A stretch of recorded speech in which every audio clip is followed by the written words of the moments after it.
Livre de l'Apocalypse, chapitre 17. L'un des 7 anges aux 7 coupes vint me parler.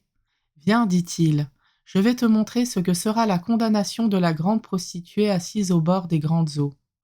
Les rois de la terre se sont prostitués avec elle, et ceux qui habitent la terre se sont enivrés du vin de sa prostitution. Il me transporta en esprit au désert, et j'ai vu une femme assise sur une bête écarlate, qui était couverte de noms blasphématoires et qui avait 7 têtes et 10 cornes. Cette femme était vêtue de pourpre et d'écarlate, toute parée d'or, de pierres précieuses et de perles. Elle avait dans la main une coupe d'or remplie d'abominations avec les impuretés de sa prostitution. Il y avait sur son front un nom écrit, un mystère, Babylone la grande, la mère des prostitutions et des abominations de la terre. Et j'ai vu la femme, ivre du sang des saints et du sang des témoins de Jésus. En la voyant, je fus saisi d'un grand étonnement. Et l'ange me dit, « Pourquoi es-tu étonné? Moi, je te dirai le mystère de la femme et de la bête qui la porte, celle qui a les 7 têtes et les 10 cornes. La bête que tu as vue, elle était, mais elle n'est plus. Elle va monter de l'abîme pour aller à sa perdition.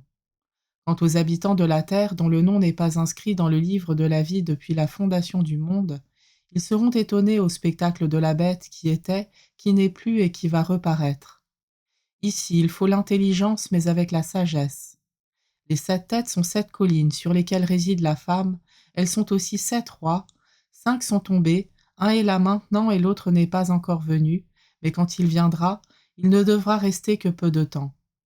Et la bête qui était et qui n'est plus est elle-même un 8e roi, mais elle fait partie des 7, elle va à sa perdition.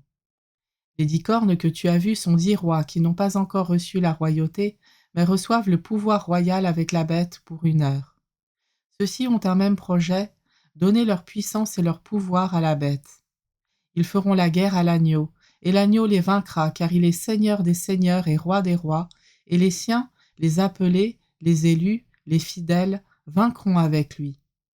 Puis il me dit, les eaux que tu as vues, là où la prostituée est assise, ce sont des peuples et des foules, des nations et des langues. Quant aux 10 cornes que tu as vues, ainsi que la bête, elles se prendront de haine pour la prostituée, elles la laisseront dépouillée et nue, elles mangeront ses chairs et la brûleront au feu. Car Dieu leur a mis au cœur de réaliser son projet, de réaliser ensemble un même projet, donner à la bête leur royauté jusqu'à ce que s'accomplissent les paroles de Dieu. La femme que tu as vue, c'est la grande ville qui exerce la royauté sur les rois de la terre.